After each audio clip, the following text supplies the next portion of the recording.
All right, just seeing if this is going.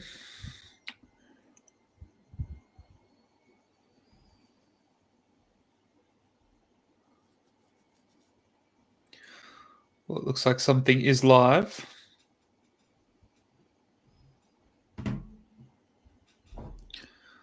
Although the video on it doesn't look good. Looks like something is live. I've got a copy of it. Looks like it's going okay on mine.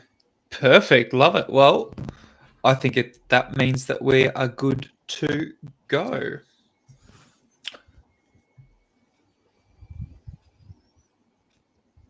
So hello and welcome to Drafting the Drinks. This is your place to be for all things EPL Draft Fantasy.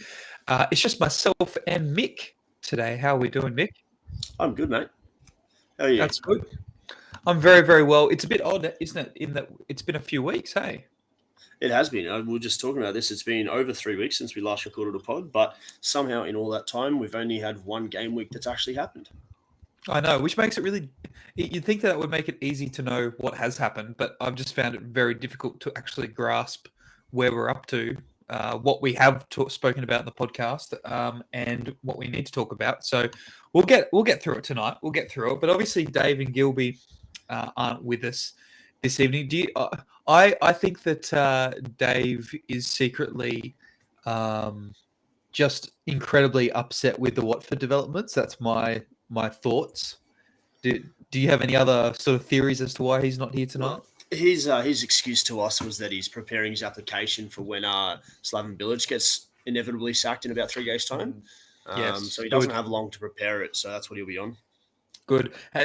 Did he win anything with his son's football team?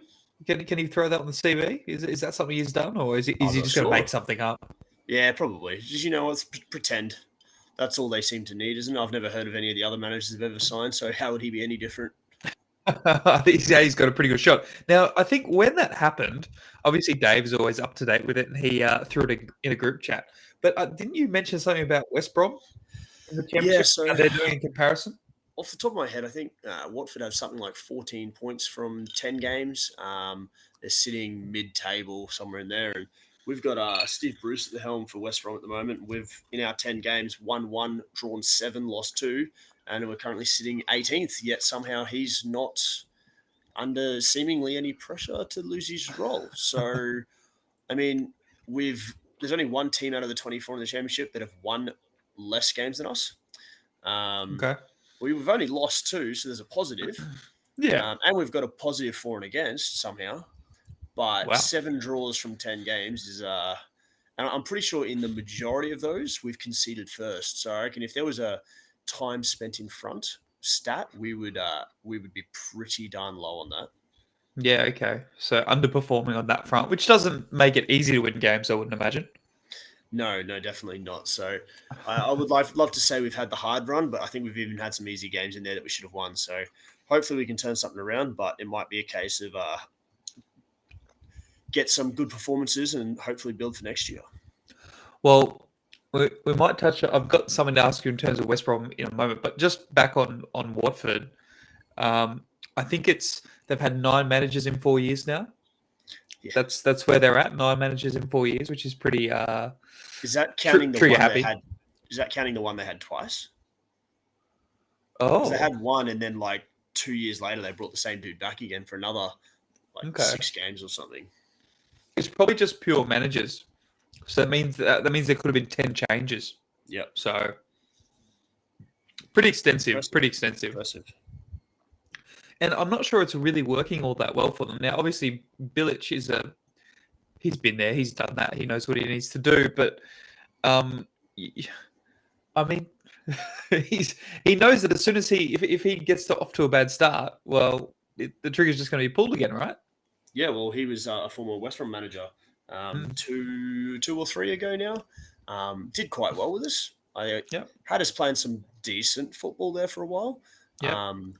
Probably, unfortunately for him, relied a little bit too heavily on his, is it Croat or Serbian contacts? So, Branislav Ivanovic was one that he brought in. There was another guy off the top of my head I can't remember, and just didn't quite pan out the way he wanted it to.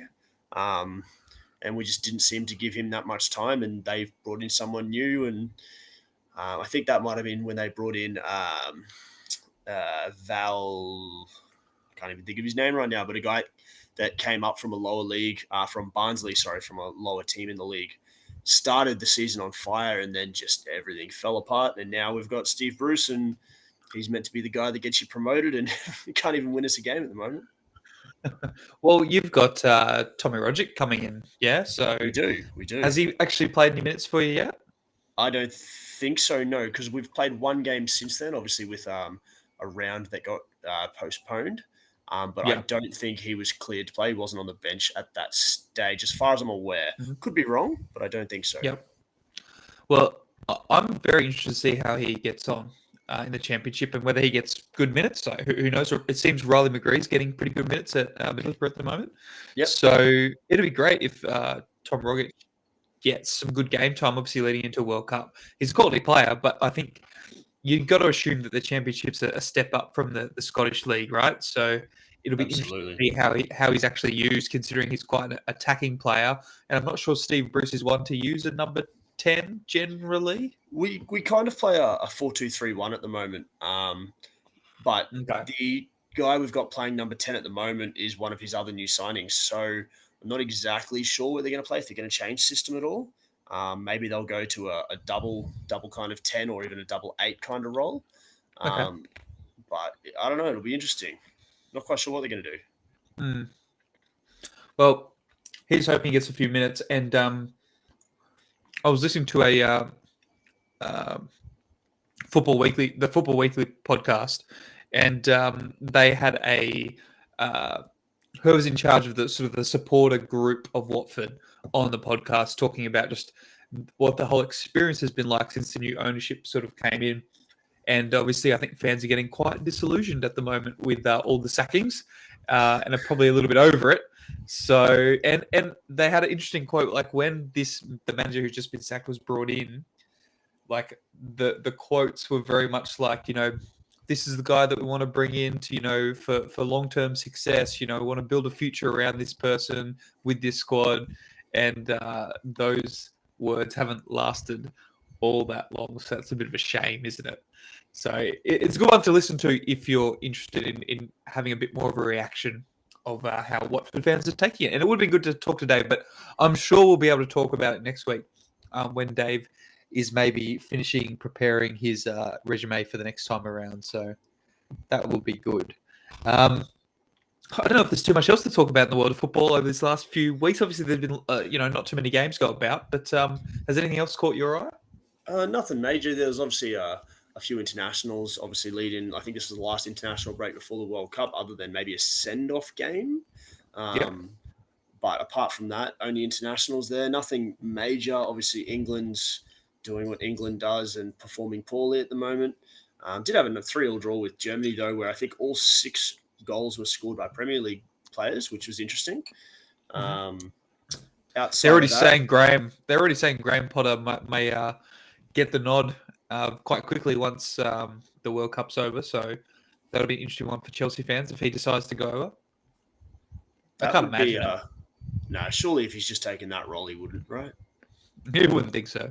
But the other thing that has happened is Brighton has the new manager replacing Graham. Oh, now I don't know much about the dude. Apparently, he had a short playing career.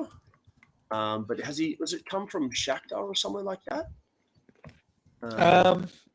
He's Italian, I believe. I don't know whether he was in the Italian league at some point rather than Shakhtar. Let's have a quick squiz. See, Gilby would have all these stats. Yeah, he'd be ready, wouldn't he? He would have been ready with all this. We're so sorry that Gilby's not here having this discussion with us, because he would have all this ready. So yeah, our apologies for that. So he was.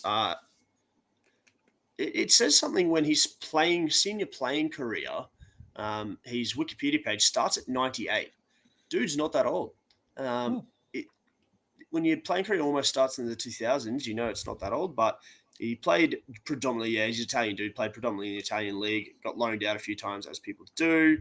But then he's managed Palermo, Benevento, Sassuolo, and then went to Shakhtar Donetsk, and now he's gone to Brighton. So that'll be interesting to see. decent step up there.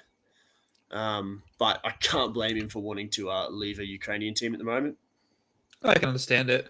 I've heard that he's very attacking, which I think suits what Brighton tend to do. And that's why Ange Postecoglou was, linked with them as well, just because of how he likes to play. But I've heard it's very very attacking sort of football. So that'll be interesting to see what he brings and if they can continue the really good form that they're on. Because realistically, he's left them in a really good position. It would be a shame to see them sort of tumble, but yeah, you just never know, do you? Yeah. Well, it's probably best to start talking about our particular draft fantasy league, which is what we like to do. Because we have had some games, a whole game week sort of not go, and then some reduced number of games in the game week that did between our last podcast, we'll do our best to go through and sort of highlight where our teams are at. Did we decide we're just going to look at the latest waiver wire, Mick, or are we going further back?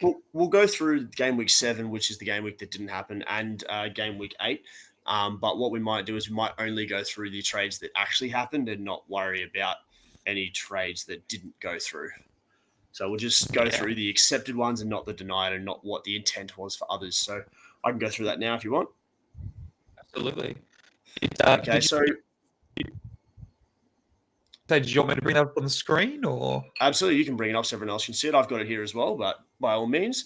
Okay. So I remember last time we spoke about this is that there was 2 major players that were in the free agency, because this might have been the first transfer after the transfer window closed too. Yes, it was. So Craney picked up Aubameyang, dropped Kiefer. I think it's Kiefer Moore from Bournemouth. As Gilby would say, that's pretty straightforward. That's an A. Yep. Ben picked up Anthony, dropped Harvey Elliott. Again, I think that's an A. Elliott's been starting in midfield. They have midfield issues, but I think purely on potential value, Anthony's worthwhile having there. Next was myself. I did try for those 2, but couldn't obviously get them, but ended up sticking on Fofana, trying to get into Chelsea's backline, dropping Nathan Ake, who was carrying an injury at the time, and just with Laporte coming back, it's a bit hard to know where they're at. Nathan was next, picked up Akanji, so another new signing for Man City, dropping Dyer, one of his own Tottenham players. Can't really blame him wanting to get into the City defense. I believe he may have Laporte as well, so maybe he's hedging his bets there that if he has one of the 2 will play. Fair enough. If you guarantee it, that's worthwhile. Next, we go down to Dave. Picked up Sergio Gomez for Aaron Cresswell. Left back for Man City. I'm assuming I think it was Kyle Walker went down. He's expecting Ken Solo to move to the right, Gomez to start at left back. Fair enough. Cresswell's, I think, is okay, but obviously they haven't been the best team so far this year, West Ham. Nowhere near where they were last year. Very much underperformed. That's an interesting one, but I maybe it was Gilby, but I seem to remember one of those 2 boys when I mentioned that Gomez had signed that he'll immediately get loaned out, won't get any playing minutes, and I just found it interesting that he'd immediately got picked up by someone. Going further down the list, Jeff dropped Bobby Firmino, one of his own favourite players, and picked up a fantasy favourite, Calvert-Lewin. So was potentially returning that week, I believe. I believe it's Gilby's favourite player. Is that right? Yeah, I think maybe that's why he wanted him to try and trade bait there. So yeah, I mean, makes sense. With Jota coming back, I can understand why he's done that with Firmino. Next up was Gilby, so he's dropped John Stones and brought in Kufal, West Ham's right back. Interesting decision when someone else is dropping. Probably arguably more creative, especially from set piece. West Ham back, so that's an interesting one there. Next was yourself, Isaac. You swapped Leeds attackers. So Sinistera came in for Aronson. I'm assuming purely going for attacking output there. Probably you got a bigger return potential with Sinistera, but more consistency with Aronson, I would argue.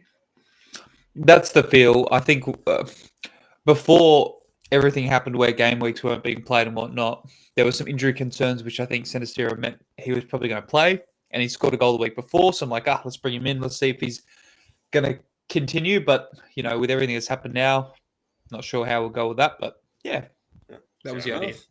enough. I thought it might have been because I had him in my multi the week before that to say he'd score, and he did. So maybe I was influencing I you. mean, I thought, there was that part of it as well, Mick. So well, the lesson is, if you can get part of your multi right, people will jump onto that.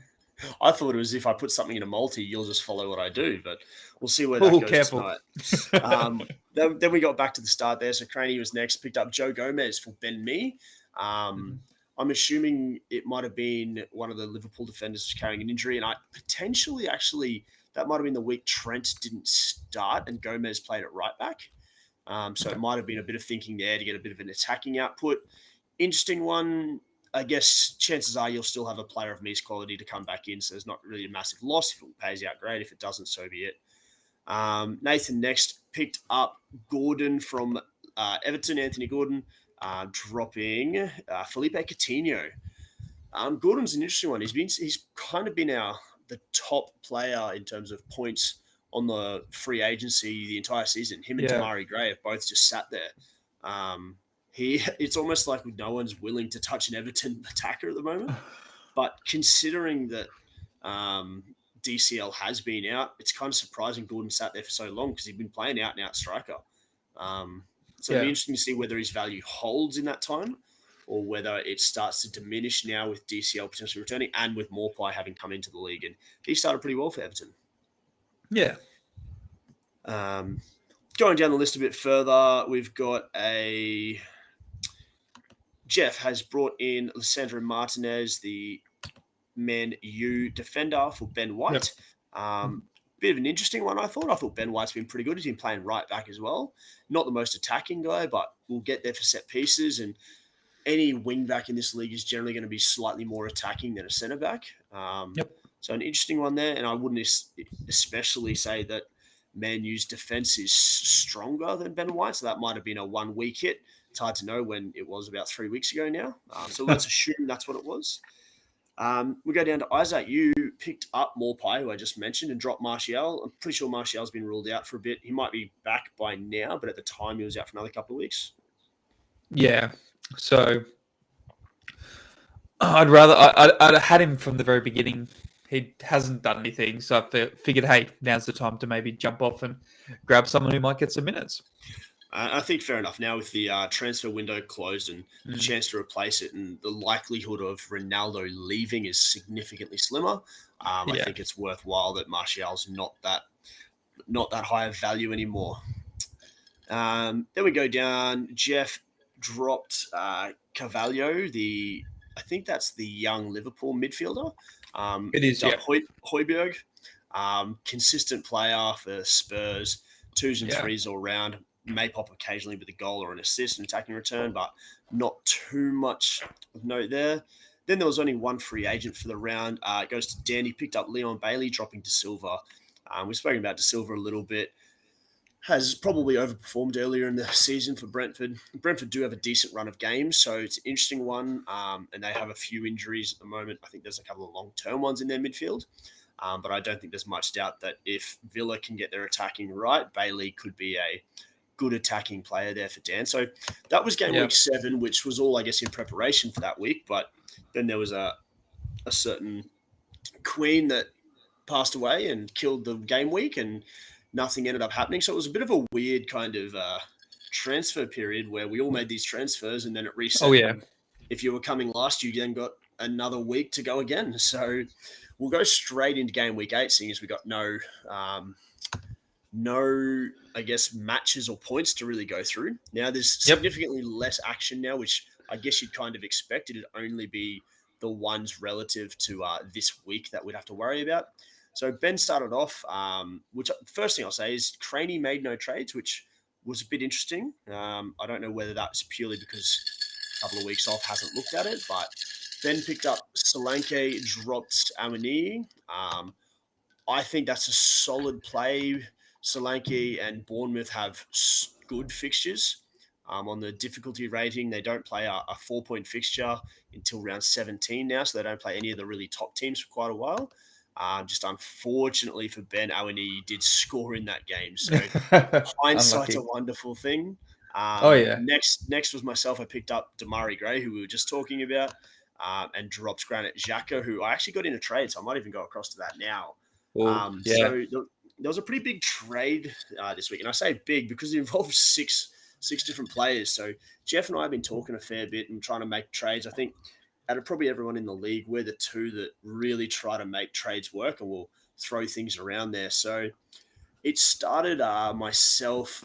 I knew I had Jimenez, Isaac, and Mitrovic as my three forwards, all of who were high to mid-table teams. Obviously, Mitrovic not so, but he's more prolific than the others. Starting strikers compared to Jeff, who was, I guess, struggling a little bit for it. So I kind of went, well, I can get rid of one of them if I can get a good defender in return. So the trade was looking along the lines of Jimenez or Isaac for a Kieran Trippier. I was trying for Robertson for quite a while as well. So that's where it started, but it ended up having to throw in a bit of a sweetener in there as well. So in the end, I've given up Pontus Janssen, Harvey Barnes, and Alexander Isaac.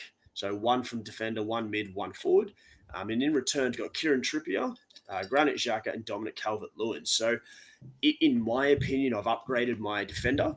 I still think Janssen should be in someone's team. I definitely think he's a top 40 defender for Kieran Trippier, but in my opinion, Trippier is a top 10 defender. So that's where I've upgraded myself there. Yeah. Harvey Barnes, I think he was my round 4 or 5 pick, so he's pretty up there for me. But Leicester have just looked awful this year. They just haven't done anything at all. So in saying that, I think you're willing to hold him over a Granit Xhaka.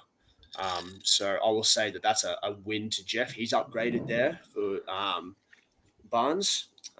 In saying that as well, Xhaka's been more attacking this year. Jeff did put that to me as well, and it came out that week and actually got an assist in the first game that I dropped him for. So that was an interesting one. And then the last one, obviously, like I said, the sweetener was I gave Isaac up to Jeff in return for Calvert-Lewin. Obviously, I would say that with the history of this season so far, you'd say Isaac's the better striker. But Isaac may have just picked up an injury in his Sweden international break, and Calvert-Lewin, as it's turned out, has had an extra 2-3 weeks of recovery. So I'm hoping that one might actually play out. The issue for me is how Maupay's been playing and whether DCL goes straight in, whether they play two up top or how they work that. So bit of an interesting trade there. Do you see any side that probably gets a better? Which side would you prefer to be on, I guess? I think it was interesting that you've sort of answered that question for me, because you acknowledge that, yep, you've got an upgrade in your defense, but then it seems though Jeff has got an upgrade in his midfield and as a forward as well. So I mean, I got to say that if it feels like Jeff's been a bit of a winner there in terms of that one. But again, it's just how much you value Trippier in terms of how many more points is he going to get than Janssen. And if you combine the three, how many more points are you going to get in comparison to the three that Jeff got? So, yeah, I think I reckon I'd want to be on Jeff's side there, to be fair, at this point. But it just depends how well Trippier goes. Oh, yeah. I think with Harvey, if Leicester pick up, I don't think there's much doubt, because Harvey Barnes will be an attacking outlet, and I think they're going to win that quite comfortably. In saying that, if Calvert-Lewin can come anything back close to what he started last season at, which I realize that is a long time ago now. Yeah, I was going to say, you've got to remember, a completely different team. Yeah, you got to remember that, like, that's a year. He hasn't played for a year, just about. So and I think at the moment he's still got a yellow Dorito of death. Yeah, I don't think anything's been updated for quite a while though. Okay, sure. And I think they wait until the press conferences, which might be happening over the next kind of 8 hours for our time here. So I think that's an interesting one. My kind of not worry necessarily, but with Isaac is St. Maximin has been injured for the last couple of games for them. So has Callum Wilson. So how does Isaac's role change? Will he be on penalties when those two come back? Yes, I realize that DCL still has that same issue, but I'm like, maybe his value drops a little bit. So maybe I should cash in while he is hot, because Isaac has been hot to start this season. He's scored a couple of goals straight away.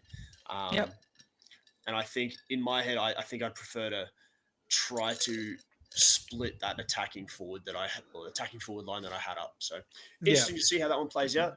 But hey, there's been a trade that's been made. There hasn't been that many this year, so it was good to see yeah, one actually go through. So, it and was in a good saying one. that, the first thing that I did was I dropped Granit Xhaka and picked up Damari Gray.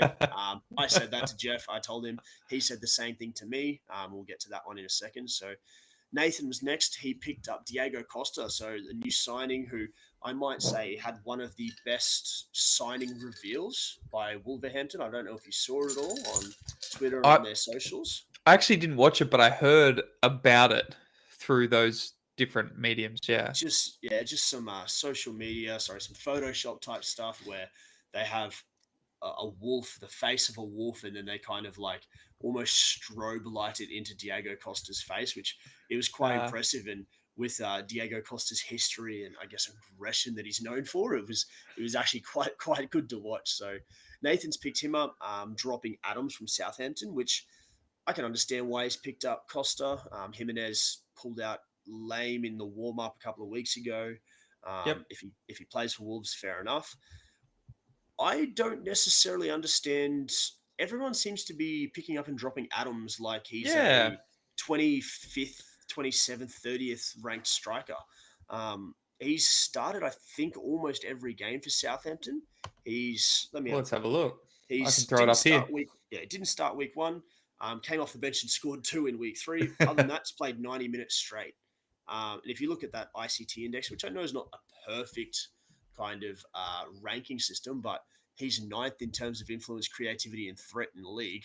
Yet apparently, no one in our league ranks him in the top 27. So I it's would kind say of that's probably got to do with Southampton more than him. And quite but possibly. at some point he will score a run of goals. So it's just going to be who decides to take the risk and pick him up for those particular runs. Yeah, Because I mean, let's have a look at what his run's going to look like. it's pretty It's tough next couple. yeah, he's Everton, who's got a couple defensively have there. actually been good this year, and City not as much. But then it comes okay for West Ham, Bournemouth. Yeah, yeah. So I mean, it's very hit and miss. So I would say that's a pretty stock standard. It's not particularly easy. Um, but I guess the big thing with forwards is there's no risk in playing a forward against Man City. Yes, there's risk in playing a goalkeeper against them or a defender against them in terms of negative points. A forward's never going to get you negative points. They just Yeah. won't give you a return. But if And you I think guarantee two, that's better than something else. I think as well, it depends on the makeup of the rest of your squad as well, because you might have some other players who are at risk of just absolutely blanking. So you're like, well, I'd rather put a Southampton striker who's playing Man City in that case. So yeah, Absolutely. fair enough. Absolutely. So interesting one there. I would expect Adams might be the Chalobah of this year by the looks of it. The guy that goes in and out of a few different teams. We haven't Yep. really established one of them yet. Next up, Jeff picked up Dyer, who got dropped the week before by Nathan, and dropped Yeah. Pontus Janssen, who I mentioned. So Yep. I found that interesting. I've spoken about a few of the stats for Janssen. Brentford's defense has been pretty good. They've got a pretty good run of form, I'm pretty sure. I don't know if you want to bring Good it up fixtures there. coming up. I'll bring up Yeah, here. Good fixtures. Very good. some great fixtures. So I'm surprised he's sitting there at the moment.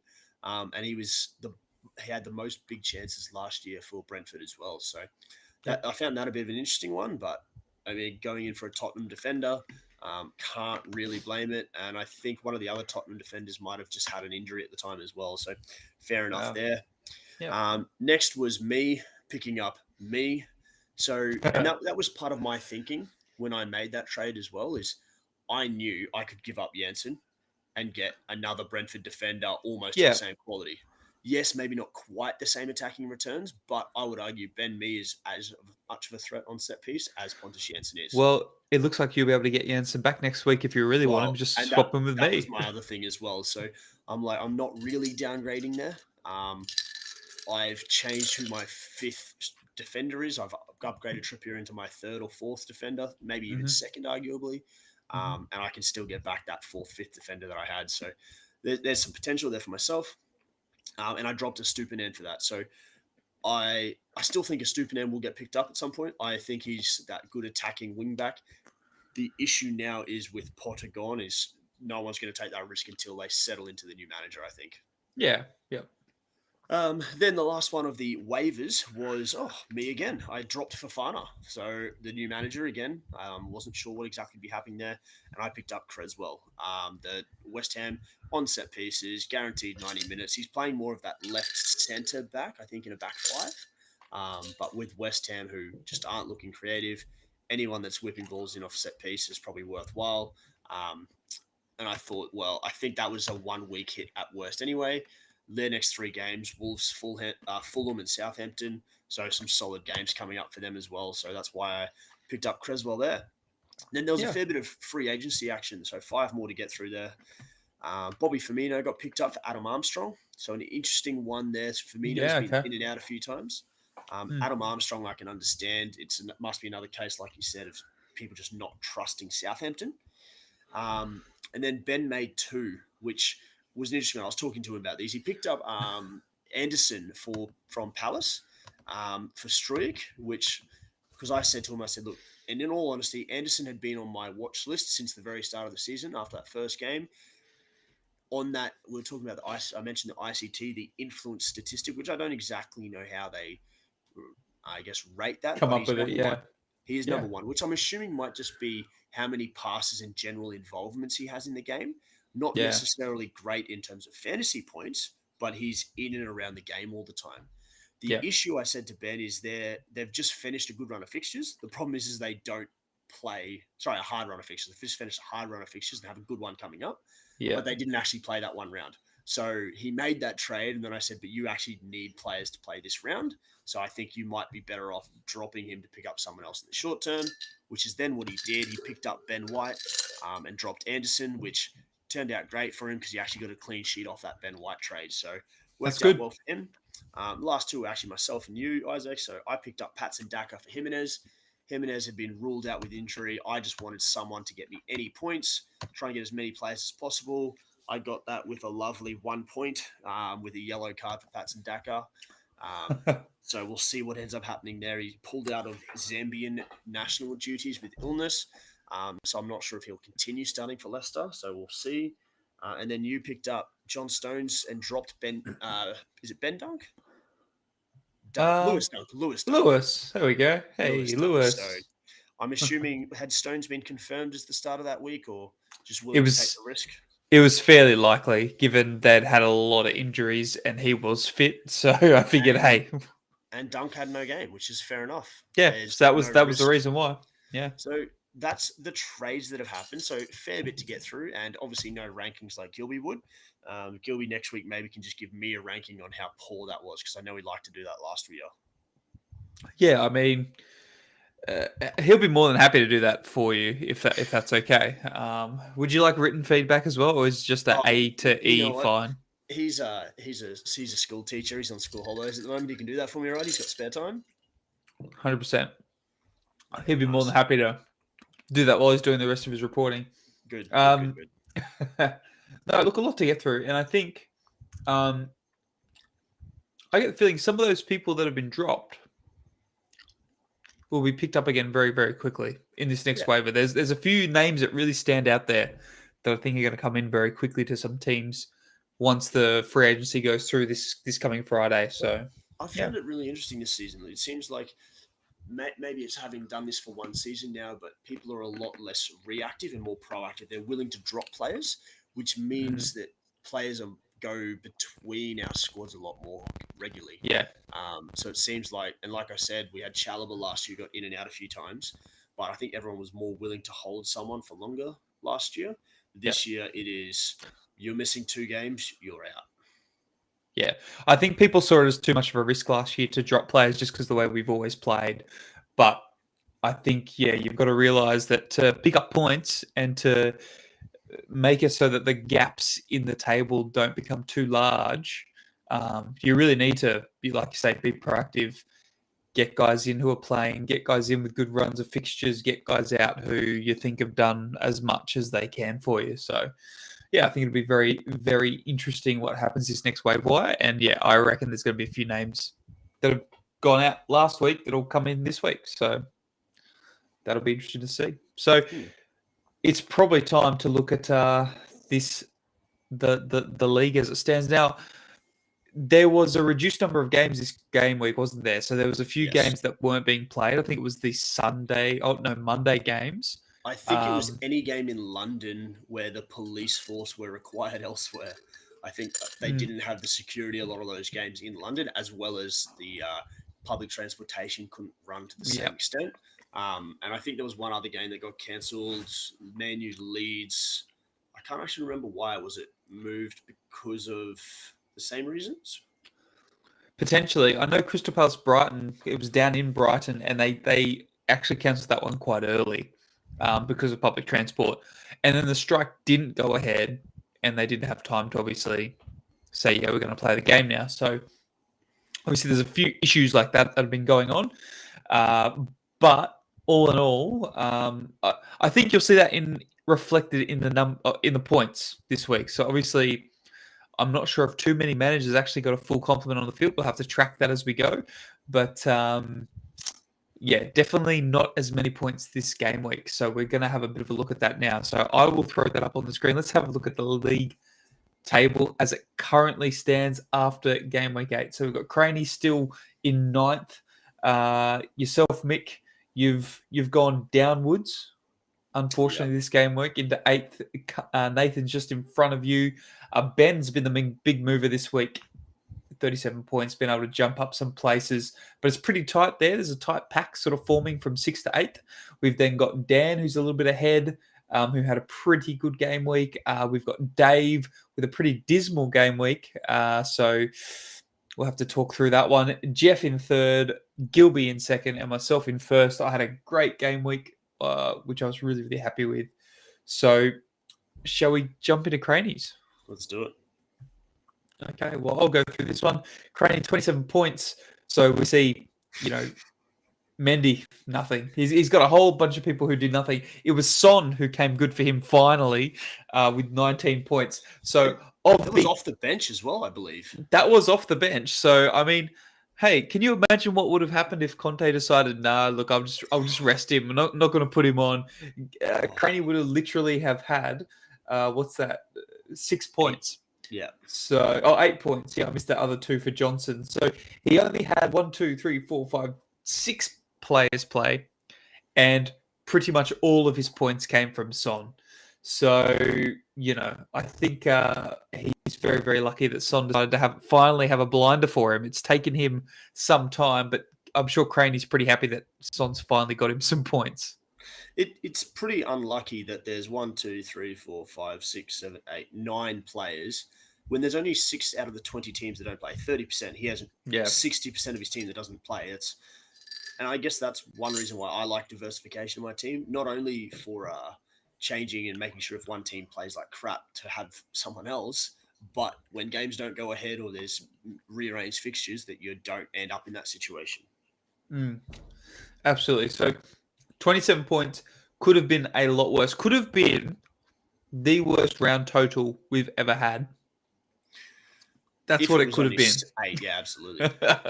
So, Son's really saved the day there. But the bright side is I'm sure he's really happy that Son scored some points. So that will no doubt be good. Mick, 31 points. Take us through your team, please.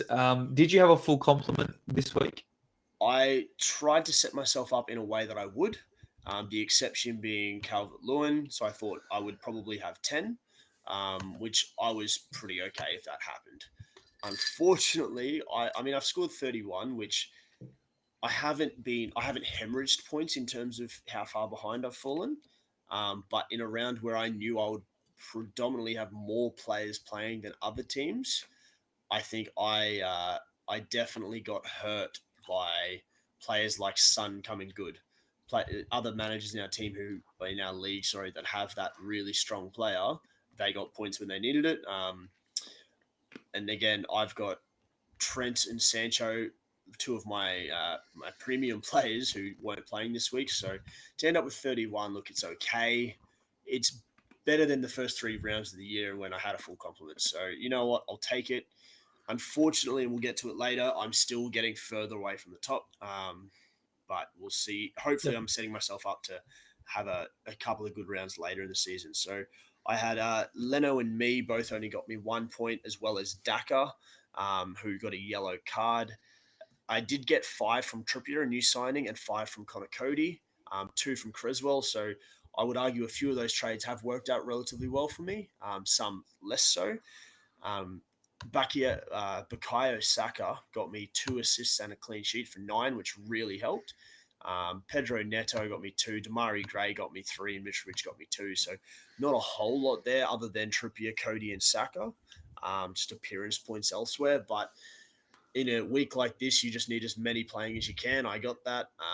And when you look at my bench and the guys I had sitting there, Alisson, Sancho, Eze, and Alexander-Arnold, I'm hoping that if one of those guys can fire every week and I can continue that, I should be hitting close to 40 most weeks. Would you have got more points this round week if you hadn't made that trade? Would have been similar. Assuming we didn't make any transfers as well. So if it was just those 6 players that were involved. Yeah. Well, Trippier got 5, Calvert-Lewin 0, and Xhaka, I think, got 5. So it was about 10 points from the players I got from Jeff. Right. In terms of what, obviously you turf Xhaka really quickly though, unfortunately for you. I was always looking to do that. Isaac got 9 points, so I'm going to go with I lost the trade. Barnes got 2, so there's 11, and Pontus Janssen would have got 1 or 2 as well, I'm assuming. So it was only a 1 or 2 point swing. But considering DCL didn't play, it wasn't that far off a pretty even showing. Yep. Okay. Well, seems you're confident you're going to hit that 40-point mark more often than not, and that's the big thing about this game, being consistently around that point. So, if you're confident that's going to help you get there, then fair enough. I'm hoping so. Yeah, like I say, 2 big hitters on the bench, 3 big hitters on the bench if you include Alisson as well. Yeah. So, things are hopefully look up for you in the not too distant future. Fingers crossed. But that leads us to Nathan. So he was the round loser, unfortunately for Nathan's the defending champ, 20 points. But when you have a look at his team, a lot of people who didn't play. So Ramsdale with 6. Is it Akanji? Is that how we're pronouncing it? I think so. Yeah, Akanji. So with 6 as well. So that's obviously bringing him in. It's been really, really good. Gordon with 2, Martinelli with 2, Fornells with 2, Vardy with 1. Diego Costa obviously didn't play, but he was brought in. And then he's got Mount, Varane, and Laporte on the bench, who, you would think all 3 would probably start for him generally if they're all fit as well. So that's 3 good, fairly decent players who are on the bench, not giving him points. That's sort of where it lies, unfortunately for Nathan. He just didn't have the numbers play that he would have wanted. Interesting one is, do you think Matip is a defender worth holding for as long as Nathan's held him? Having looked at Liverpool's defence this year, and this is coming from someone who has double Liverpool defence in Alisson and Trent Alexander-Arnold, is the inclusion of Matip when he gets there, is he a guaranteed starter? He seemed to be for 80% of the games last year, except for maybe a few where they specifically wanted speed and they played Kanate. Yeah. Or is Liverpool's defence good enough, and does he make it better? Is he a guaranteed starter, and does he make it better when he comes back in to the point where he's worthwhile holding? I think so at this point. If you look at how they're going at the moment, they haven't been all that great. So you've got to sort of say that maybe him coming back in will give them a bit more confidence to not only defend well, but attack more, maybe. I know they're missing some in midfield too, which I think is probably maybe more of an issue for Liverpool at the moment. But I would say that Matip is probably going to come in and start, and, you may as well hold him. If the round hadn't gone the way it had with, the cancellation of games and things like that, we probably aren't having this conversation as much because he's got a few more points. Yeah. But I think you may as well hold him at this point in time. Like, I don't know how close he is to coming back. That's probably one thing we could look at. He hasn't got a Doritos, so so he played 10 minutes versus Everton, so he must be about ready. So I'm assuming he'll be playing next game week. Interesting. And I don't necessarily have an opinion either way. I just find it's a hard one when he's also doing that with Laporte. I think that's the big thing for me, is I can understand doing it for one, but particularly two in the same line of your field Yeah. is risky. But like I said, when I was going through the transfers, picking up a Kanji, I assume is that way to kind of alleviate that risk that one of a Yeah. Kanji or Laporte he's assuming will start, Yeah. and hoping that he doesn't pick the wrong one and they come off the bench for a minute. Yeah. And I think that's why if you're going to do that, you got to make sure, the rest of your players are playing and you've Yeah. got the best that you possibly can. It was obviously just unfortunate that this game week happened the way it happened. So, unfortunately, that hasn't turned out well for him. He's been jumped by Ben, which we may as well have a look at now. So, Ben has got the both you and Nathan. Have you had any Yeah. conversations with Ben around that? Is he pretty stoked that I he's have been a able little to? bit. It was actually his birthday last week. I said happy birthday. I got you sixth place. And he was pretty happy. And like It's I good. mentioned at the start as well. I'll go through his team if you want there, Isaac. Yeah, But let's do it. I said to him, I was like, well, I've got a bet on for this game, and it was for Jack Grealish to have a shot on target, and he scored within the first minute of the game. So I found that interesting. I think Ben has me to thank for that. So we'll go through his team now. He ended up with 37 points there. Grealish got 10 and Cancelo got 9. So that alone is equal to Hinman's son and almost Craney's entire team. Elsewhere, he Almost doesn't really. Nathan's entire team, yeah. Yeah. He's got Ben White for 6, so a good pick up there. Elsewhere, it's 2, 2, 2, 2, 2, and 2. So Henderson in goal, Walker Peters, Paqueta, Solanke, Antonio, and Embuemo, which means he did have Ericsson, who didn't play, and he had Ben Davies, who also didn't play. So he had only 9 starters. But on the bench, he had Anthony and Sterling. Understandable, you're not going to trade them out for 1 week probably. And Thiago Silva, who I can understand why he did that. Didn't want to take that risk, particularly after having this good week. He is now 4th in the waiver wire. So if he did drop them, he's significantly less likely to be able to pick them up again next Yeah. week. So fair enough. And I mean, it paid off. He 37 points, I think, would have been about second for the round. Can we look at that midfield for a second? Fourth. Like, can you imagine if all those guys fire? Absolutely. His midfield is very strong. He has one cream of the crop premium defender. I would argue Ben White and Thiago Silva are in that kind of arguably Second third tier. category. Yeah. They're great second and third defenders. Ben Davies, look, a Tottenham defender, I can argue is why he's your 4th defender, and Walker Peters guaranteed to play at an attacking role. And I can understand exactly. why he's there as well. And Southampton just need to be a little bit better, but he knows as a Southampton fan, he's pretty confident Walker Peters will play, so fair enough. And 3 strikers who are all going to play. That's it. 3 forward. And I spoke to him about Solanke. I said, look, they got a decent run of fixtures coming up. He seems to have been in better form. He's been at the team for a long time now. So I can understand why you're going to, if you pick him up, he's guaranteed 2 points. Really. And I think sometimes particularly as a forward, that's what you need. You need guaranteed 90 minutes and then just pick the right weeks to play them or always play them. Yeah. And I really like his team. The only thing that makes me hesitant to say that is that I said that last year in various parts.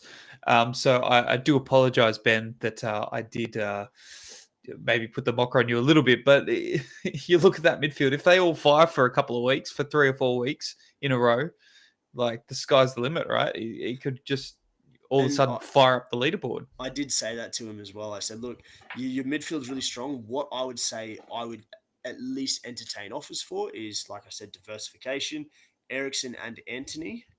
It's going to be interesting how they fit Anthony into the team. And I guess at the moment it's not too bad that they just play Rashford up top and they can play Sancho and Anthony. Yeah. But when Ronaldo starts coming back, and I think Rashford might be carrying a bit of an injury now, is what do they do? Do they drop one of Ericsson or Bruno or a winger, or do they go into? I don't even think they're playing the double number 6, are they? It's just McTominay or Fred now. One of them and Ericsson's playing as that kind of 8. So it'll be interesting to see what they do because they're a team that needs that screening midfielder. So something's got to give, which I think. Look, I think they're expecting Ericsson to play a little bit deeper than what he traditionally would. Now, long term, that probably isn't going to go well, but Yeah, you're right. They do need probably. Well, you think Casemiro's going to come in, right? And Oh, and absolutely, yes. be that screener a little bit more. But how they then? I mean, that means McTominay goes. We'll have to wait and see if Eric Ten Hag wants to do that. We'll see. Yeah, it'll be interesting to see what they do. So I said, from your perspective, I Mm. would be entertaining offers if someone's willing to. And I will say, looking at Gilby here, if he's willing to pay a little bit of a premium, and I said this to Ben after I think he got him at the start of round 7. I said, with the weeks now being off, you can effectively trade that first round pick of the week for, if you want it, for a guaranteed or known quantity. Because Anthony isn't a known quantity yet.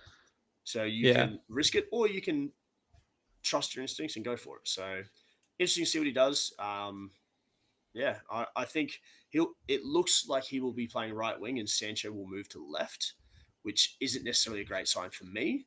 But hopefully, if Rashford's carrying this little bit of a knock, then at least Sancho can get a couple more weeks still. yeah, for sure. No, I like where Ben's team is going. So hopefully, you know, in his case, he can keep jumping up that leaderboard. And the next one to catch would be Dan. So 39 points, a couple more than Ben, which is excellent. 286 in total. Let's have a quick look at where those points came from. So Martinez with 6. Diaz with 6, Saliba 15. He's been on absolute fire at the beginning of this season. I think he's been a bit of a smoky, really, probably one of the best pickups of the draft. How late he went as well. Jesus with 6, and then sort of appearance points and a clean sheet shutout, I would say, for Bailey with 3. So he's missed out on a few people actually giving him some points. Firmino didn't play, obviously. Walker and Kelly with 0.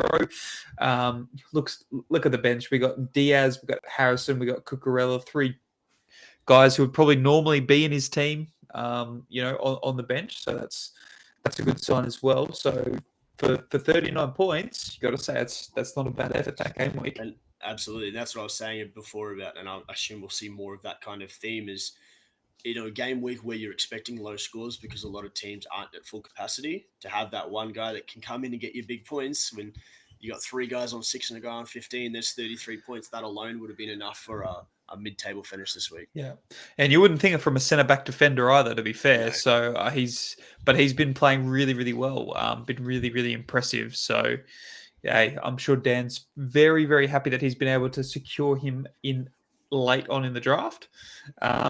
I guess the issue in that Kelly maybe not be starting all that soon. Walker, I thought I heard maybe was injured. I could totally be wrong, but obviously He didn't play was that game carrying week. something, yes. So whether he's back fit and firing, who knows? But I guess 2 defenders who, 0 points the last game week, that's obviously a bit of a concern. Cucurella, who knows what's going to happen there with Chilwell. So there's maybe something he needs to do with defenders there potentially. So it'll be interesting to see what he does in the next waiver wire. But Richarlison with 1 point, would be a bit disappointed with that, considering, it was... he's been in really, really good form. Like if we have a look, a couple of games with a 5 and a 4. But hey, Son's came on and did what Son does. So that's a little bit unfortunate for Dan this game week. Dave next. Dave next. Let's have a look at day 24 this game week. So, and again, follows that same theme. What it could have been if it wasn't for a Spurs player.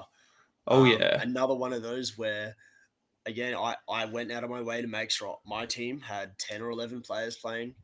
Dave had 1, 2, 3, 4, 5 guys not play, as well as the 3 on the bench. So 8 to keep people not play out of his 15. So more than half. So he only had 6 playing players because 2 of his available were keepers. And I only managed to pick up 7 points on him, which is frustrating from my side. But 10 points for Kane and 7, it looks like, for Tielemans, which is a big turnout, which is probably an unlikely source of big points. Outside of that, 2 for Bazuna, 2 for Perisic, 2 for Jensen, and 1 for Sergio Gomez. So a few little Doritos there with Odegaard, Zinchenko, and St. Maximin. Skamaka didn't play, and Botman as well, which it kind of seems like Newcastle are willing to rotate their centre-back pairings or trios if they're playing 3 at the back. So Botman may not be the nailed-on player that Dave thought he would be. So if he's Yeah. willing to carry those injured players, it'd be interesting to see if he has to get rid of Botman to bring in someone that's guaranteed playing, if he's going to carry someone that may not already. Yeah, and I think, Dave's pretty good in terms of willingness to bring in players at the right time. Like if he feels like, yeah, okay, I need to make a change, he will.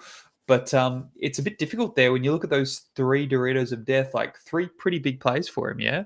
So I'm not sure how willing he's going to be to part with those guys right now. So like you say, Botman might have to be sort of the sacrificial lamb, so to speak. So that will be an interesting one. That will be a very interesting one. On his bench, James, who's obviously solid. Darwin, who could be solid if he can stay on the park for any more than 2 games in a row. And Elise, who hopefully gets more game time from a Palace perspective. So a little bit on the bench there that he can maybe turn to. So it'll be interesting to see what happens this next game week. But I've no doubt that if Davis has even bothered to check his points at this point in time, he might be a little bit disappointed with only 24. So we'll have to see his thoughts next time he's on. That brings us to third place with Jeff at 38 points. So again, pretty good haul, all things considered. Considering he tends to have lots of Liverpool players, for example, he's done pretty well. So Edison with 6 points, Dyer with 7, I'm going to butcher the name. Hold on. Højbjerg? Højbjerg, thank you very much. I'm like, I'm just going to butcher this. It's going to be horrible. But yeah, Højbjerg with 5. We've got Foden with 8. So Foden came to the party. Isaac with 9. Dorito of death, unfortunately, though. So we'll have to wait and see what happens there. But 9 points, obviously, he would have been pretty happy with that trade. But, a fair few players that did not play. So 1, 2, 3, 4 in his starting lineup. If we look at his bench, Diego Jota, who now should be available. Robertson, who I think maybe, did he get injured in international duty? No, it was right before it. They said he'd be out for 2 weeks. Okay. So there's a decent chance he'll be back this week, but it wouldn't surprise me if they rest him for another one. Okay. Look, I mean, he's got 3 really good players on the bench who didn't play, who hopefully can come in and score some good points as well. But when you consider that Salah didn't play, Zaha, who's been in really good form, didn't play, Martinez, who's been better since Maguire hasn't been playing, and Koulibaly, who has sort of been a bit hit and miss, but Chelsea are a good side who hopefully will come back with Potter at the wheel. You got to say, it's a pretty good team, right? So you've done a trade with him, and I sort of think, well, maybe he's won that trade potentially. I mean, that's only going to strengthen him considering who's on his bench. Obviously, Diego Jota hasn't played at all. I think maybe he's played very few minutes at this point in time. I don't know so if he's played at all. He's played 10 minutes versus Everton. So you can't imagine he's going to start the next game, though. So it's going to be slowly but surely for him too. But, Jeff has got a good squad. He always seems to have a good squad. I don't know how he does it year in, year out, but he looks pretty strong there, Mick, you got to say. Yeah, absolutely. I mean, his 5th midfielder is Højbjerg, who has, how's he gone for the season so far? 33 points from 7 games. If your 5th mid is scoring more than 4 points a game, you're doing pretty well.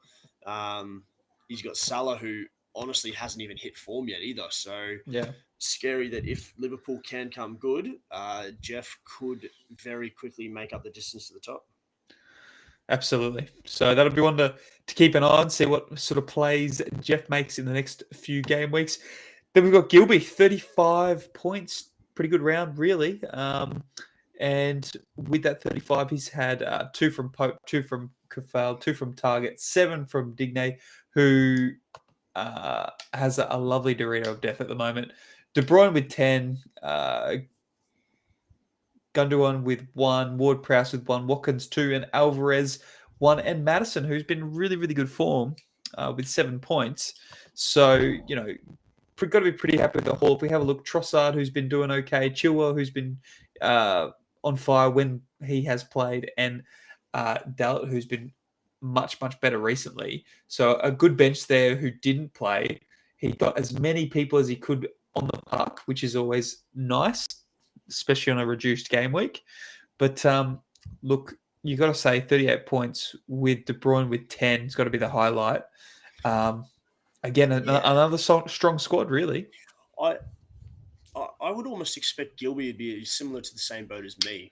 He'd be disappointed that he didn't make up ground on people this week.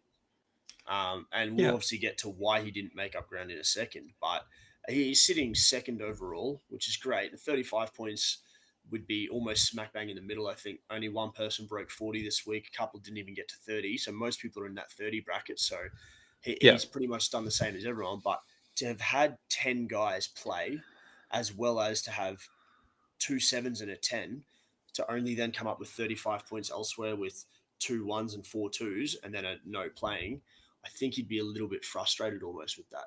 And I particularly look at Nick Pope and Matt Target for Newcastle, both playing 90 minutes against Bournemouth and coming away with a combined 4 points. I think Mm, that that's probably a frustrating thing for him that they managed to concede to Bournemouth, who haven't looked that good going forwards. And then yeah. West Ham against Everton losing 1-0, where, I mean, maybe you could argue, yes, that's probably what they would have happened, but Kufal obviously had no impact going forwards. Um, yeah, it's an interesting one. It's probably a frustrating one as well. Yeah. And I've brought up Gundogan here as well because obviously he's been really, really good. And it's just unfortunate when you've got a reduced game week where this is now the game week where Pep decides that I'm going to bench him and only give him 18 minutes at the death. So that's got to be a bit of a frustration as well for Gilby because he has been on fire and scoring really, really good points. So if you have a look at his ICT index, 16 from the league, doing really well.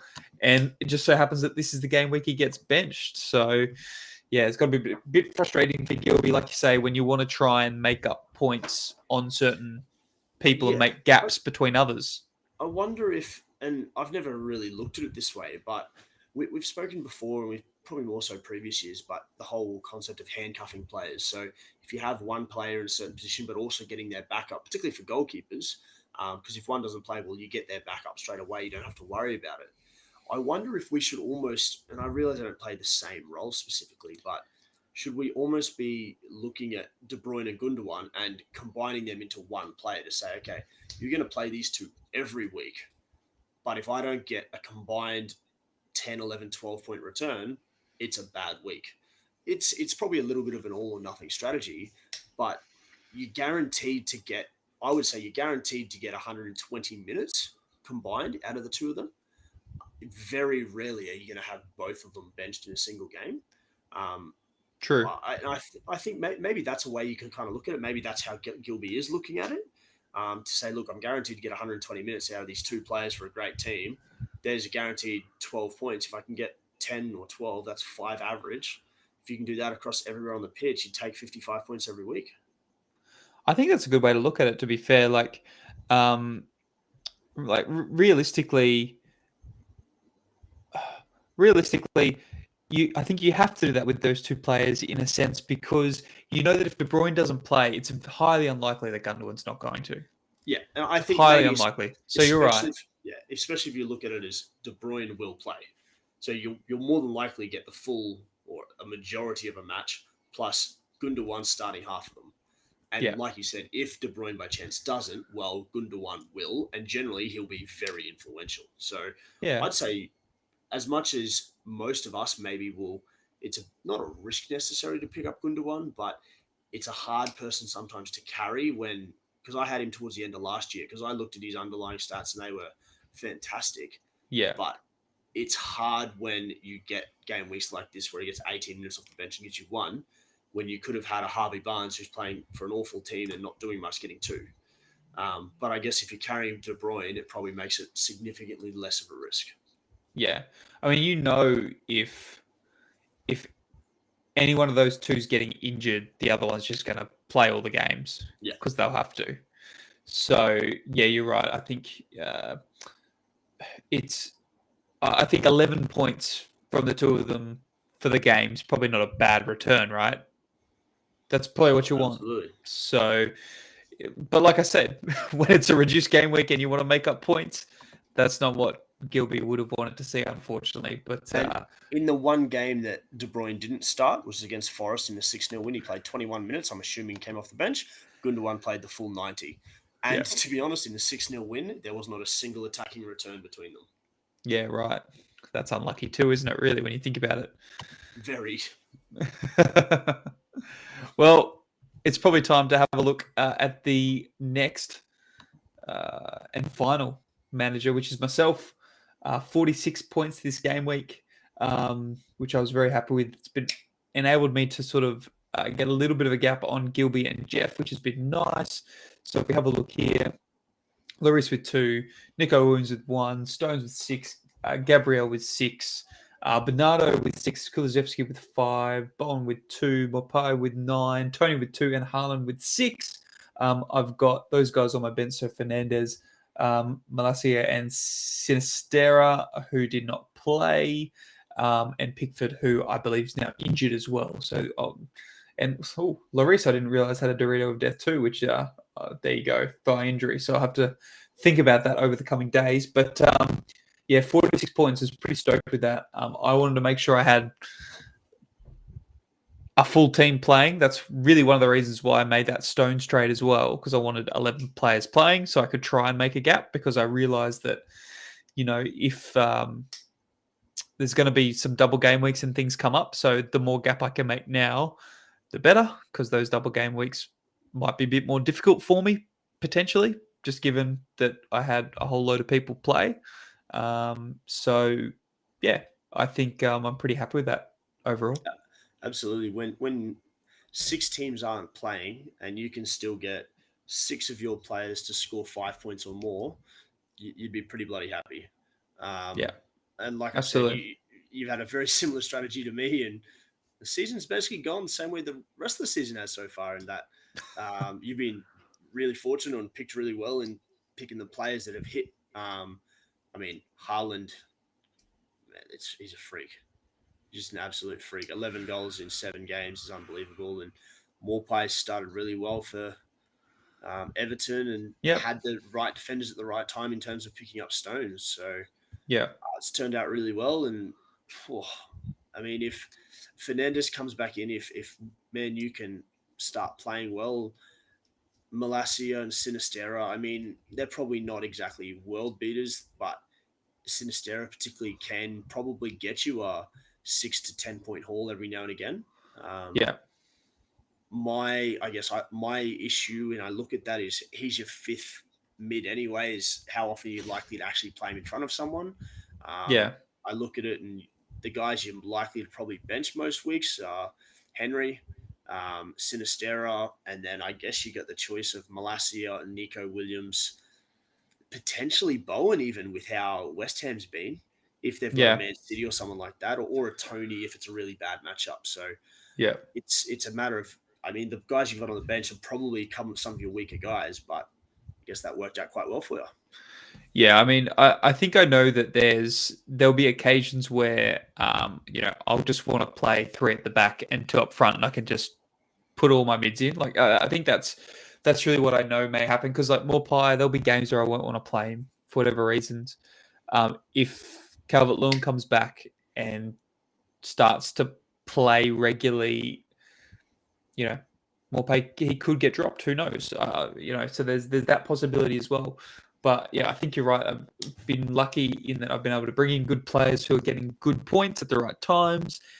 And I'm still really happy with, Bernardo and Kulusevski in my midfield, considering, I've got Bowen and Fernandez, who I still think both have a lot of upside. So I think that's sort of what I'm hoping for at the moment, that those two in particular do go on a roll, considering I've had a good period of Bernardo and Kulusevski. So if they drop back a bit, those two hopefully can go on a roll and pick up the slack. So, both players have scored 200 points before. So it's sort of, I'm really keen to see if those two start to fire. That'll be a really good midfield. But I was worried about Haaland. I think it was in the last podcast we spoke about, do you cash in on Haaland right now? Like, he's had an amazing start. do you cash in? I Do think you I brought that try up. and Yeah. do you like try and pick up a good midfielder, or improve a particular part of your other two sort of midfielder or defender? And I'm like, oh, after that conversation, I'm like, oh, maybe I should do that. Like he can't keep going the way he's going. Like it's just insane. And then the other day, I saw stats in that every club he's played for, he's scored a goal a game. I'm like, oh my goodness, okay, I'm not going to get rid of Haaland. that'd be silly. That'd be really silly. Yeah, I think his entire career statistics, he's outscored the games he's played. Yeah, it's insane. When you consider that that's games played, not like 90 minutes played. Yeah, I reckon his per 90 stat must be ridiculous. It'd be incredible. Yeah, it'd be incredible. And I think Jeff came to me, got a hold of me, would be earlier in this week, asking, is there a possibility to do a trade that involves Salah and Haaland? Obviously, it would need to be a double. We'd, need to look into that, but it was something you'd consider. And I said, mate, it would have to be very, very, very heavily in my favour to get rid of Haaland. I don't think that would, I pretty much said that, it'd have to be very heavily in my favour for me to want to get rid of him at this point in time, especially after I saw those stats. So, Jeff's doing what Jeff does, trying to see if he can prize away good players from people. But so far, I've resisted. And we'll have to see how it goes. But yeah, that's an interesting one. So Jeff's on the prowl. He's looking. He's seeing if he can find a weakness. Yeah, I get it.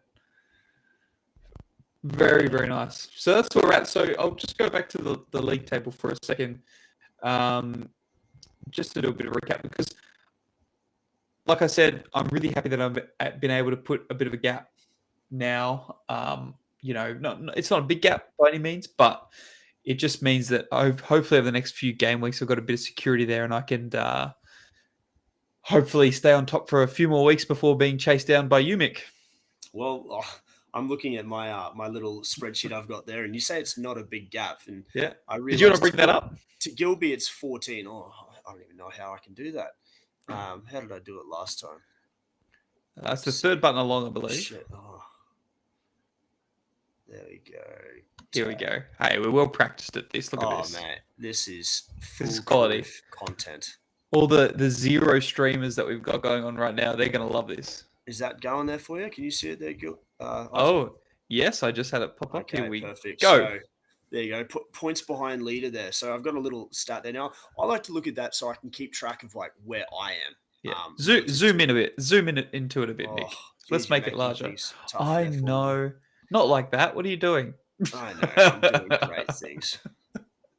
Doing great things here. So I guess that's probably the easiest way to look at it here. And so it basically looks at yourself, or looks at whoever's leading and has the highest points and references everyone else from that. So I look at myself after, I think it was game week 3, I was 82 points behind, 2 off the bottom, looking awful, downward trajectory, and said, okay, now this is when I said I've got 35 weeks left. I need 2.5 points a week to get myself back to where I want to get. And I made up 6 points on the leader. It was great. I made up another 12 points. It was great. Since then, man, I've just gone the other way. So now I'm back to 98 points behind. So you said you don't have much of a lead. Yes, you're only 14 points ahead of Gilby, but you've got a 50-point lead on 6 of the other 8 guys. Wow. That's an entire round you could sit out and you'll probably still be ahead. So the fact that you're 98 ahead of me, 134 ahead of Craney, who, remember, this first season playing, so I guess without wanting to sound mean, probably slightly lower expectations, because it does take you a while to kind of get a feel for what type of players are at a premium. And having first draft pick, yes, I guess that probably made it slightly easier, or having the first pick of where he chose from, or early pick at least made it a little bit easier because you just pick the best player and everyone will help you. So like, as much as we are rivals here, we aren't ridiculously mean. But what I see here, and particularly if you look at the last kind of part of the graph, the trajectory there on the downward slope for everyone, is you need to stop having the top score every week, or that's just going down every time. it's a lot more True. interesting when you're in a mid-table and some of us go up and some of us go down. It's a little bit more interesting there, but it definitely to me makes it look like there's a bit of a consistent trend happening here now, Yeah. and that yes, like you said, there's kind of a close battle for sixth, seventh, and eighth there, and relatively close battle, particularly from fourth and fifth, but to a degree third as well. And it's you and Gilby at the moment running away a little bit from it. So Yeah. hopefully, like we've always said, that there will be changes. We're only 8 weeks, well, I guess technically 7 weeks into a 38-week season. We can't expect the exact same thing to happen the whole time, but come round 19, or once everyone's played 19 games, I guess that excuse doesn't fly anymore because everyone's had the same chances. I mean, that graph really shows who's, you know, who's in form at the moment, really. Like, obviously, the leader is obviously the most in form, but Yeah. Gilby and Ben in particular, like their gradients aren't as steep as everybody else's, so Yeah, they're and doing really consider it well. consider it from that kind of week four, and Yeah. even to a degree, Craney as well. Yes, he's had a poor week this week, but he steadied the ship relatively quite well for Mm, 3 4 weeks there, where it yeah. stayed pretty level. And like I said, I was actually on an upward trajectory for a couple of weeks, and then it's unfortunately come crumbling down. I don't know. It's one to keep track of, and I guess I'm also doing this because we've spoken about it before. Is when the new season rolls around, we completely lose everything from the season before it. So if we can keep track of this, we can see how we all went and reference it in future years. Yeah, no, absolutely. No, that's a really good idea. So I think we'll have to continue updating ourselves as to how we're going with that as we roll through. I think this particular game week, well, it's time to look at that particular game week, isn't it? So if we have a bit of a look at the fixtures upcoming, I might actually put them up on the screen. Bear with me, please. So this week we've got Bournemouth Brentford. No, hold on. Is that right? There's one game above it, North There London we Derby. go. There we go. So yeah, North London derby, Arsenal Spurs. That's going to be a good one. Obviously, it's a sort of a top of the table clash at this point in time. So that'll be a bit of a cracker to watch. Bournemouth, Brentford. We've got Crystal Palace v Chelsea, another London derby for you.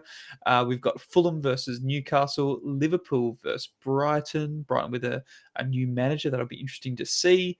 Southampton v Everton, West Ham versus Wolves, Man City versus Man United, Manchester derby, Leeds versus Aston Villa, and Leicester versus Forest. So I guess it's time to look at which games we look at. There's some obvious ones there, isn't there, Mick? So the Yeah, obvious ones your are derbies. the derbies. So you've got Arsenal Spurs, you've got Man City, Man U. They're the very, very obvious ones. I think the other ones that stand out for me, for a host of reasons, um, is something like a Leeds Aston Villa, because you know both of them are sort of down in the table a bit. Both of them have good attacking options. It's just a matter of can they get going and can they actually score some goals. The other one that sort of, I guess, jumps out a little bit would be Fulham Newcastle, because Fulham have been Yeah, flying. yeah, Newcastle are a good attacking side. They've got a few injuries at the moment, and but they've been sort of scrounging out lots of draws. So I'm sure that they want to be doing better. They want to be getting some wins, but that could be a really good match as well. They're the sort of two that um, pop out to me. Is there any others that sort of jump out at the you? first one I was going to point out to you as well is Fulham Newcastle. I think that's an interesting one there. Yes, pretty much the same as you said before. Um, the derbies. I mean, Leicester Forest for the I guess poor reasons could be an interesting game. I guess it's a chance for Yep. Forest to potentially pick up 3 points where they wouldn't have Yeah. expected it, True. and they need it. And on the flip side of that, it's a chance for Leicester to maybe get their season started the way they needed to and get some points to get themselves out of the potential relegation threat, which you'd think they wouldn't get into that state, but they've got financial Yeah. issues, and if they do, man, it might be a very, very slow road out of the championship again. But another one that I'm kind of interested in is Southampton Everton. Everton really poor last year, scraped their way through, I think in 17th, have actually probably been better than people have given them credit for this year. Mm. Haven't necessarily got the results to show for it. I'm just going to see if I can bring up the ladder here, but it's an interesting one that I'm pretty sure I read a stat that they're something like the third best defense so far this Oh, season. wow. Okay. See if I can find it. They're a So, really young side now too, so I well, there you think go. that In 7 games, they've only scored 5, but only conceded 6. yeah, wow. So Okay. they've conceded less than Arsenal has, who's top of the table. The same number as City. They've conceded 1 more than Brighton, who have the best defensive record in the league. So Yeah. their issue is they haven't been able to score. Now, I'm hoping that bodes well now that I have DCL, that if they can't score, well, hopefully they'll throw the 2 new guys they've just signed, Morpie, and go back to their most prolific in recent years. But yeah, the other one that I said, Forest and Leicester, last and second last on the table, and they need some points. They do. They do. So yeah, look, there's going to be a lot of good games this game week, and I'm sure there'll be lots and lots of fantasy points that can be spread around all of the managers. So that'll be very interesting to see.